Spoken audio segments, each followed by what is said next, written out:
Something I'm not going to discuss in this video is the living pathways that you can see there around our intensive beds.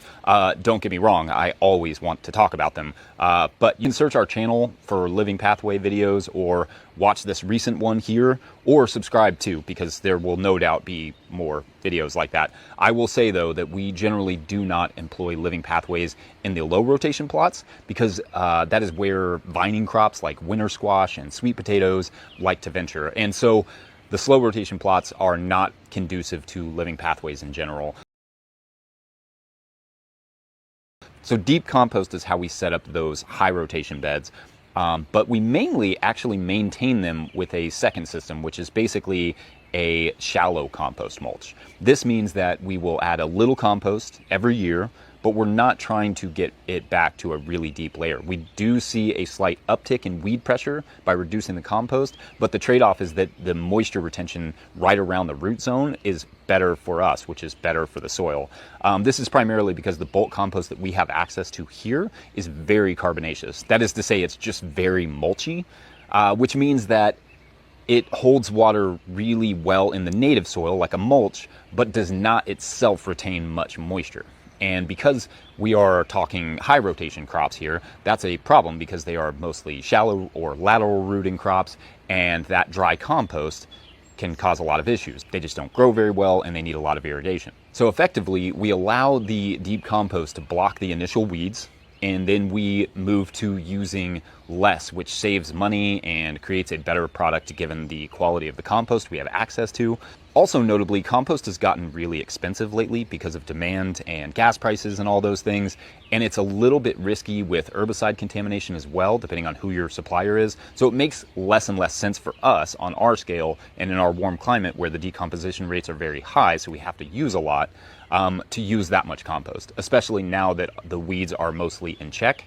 I think that the deep compost / no dig system is great and clearly effective, but not everyone has access to great compost. So I am trying to develop systems that are less compost intensive for those of us without the access to or means to make bulk compost. And I'm also working on ways to make more of our own compost without a tractor. So more on that on another video.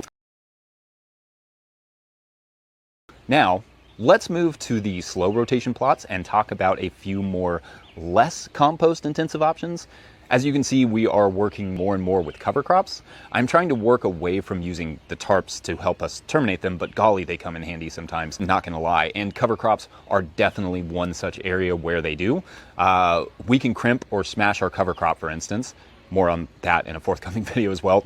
So we smash the cover crop, tarp it, then transplant something like our late summer heirloom tomatoes in this case. And yes, parenthetically here, I am also working on crimping and mowing systems that do not use the tarp for small scale, vegetable production for those interested in reducing their plastic. And largely cover crops are not the perfect mulch as they can break down fairly fast, but definitely better than nothing. And we can always supplement any cover crops gaps with something like hay or straw. The real beauty of cover crops is the soil organic matter building and the nutrient gathering. In terms of soil fertility, cover crops are the cheat code. Grow a plant and then kill it and leave it there for the next crop to enjoy the fruits of its labor, i.e. all the nutrients and microbes it gathered above and below ground biomass. It's a bit harsh, but it is brilliant. In these slow rotation plots, we also grow a lot of garlic, which has kind of its own system. That process in a nutshell is that the garlic is preceded by a summer cover crop, generally, then planted and mulched with hay. So I guess you could kind of consider that a hybrid or a deep grass mulch system. Is that a thing? Whatever you want to call it, we never use hay in the intensive gardens, save for the lasagna trials. But because hay is far cheaper and more accessible than compost here, and we don't have great access to straw because Kentucky is not a small grain growing region, we like to use hay in and around our slow rotation plots in conjunction with cover crops. Okay, next, the garlic will come out and we will mow down any weeds that are there, transplant winter squash, and then re-mulch around them with a bit more hay.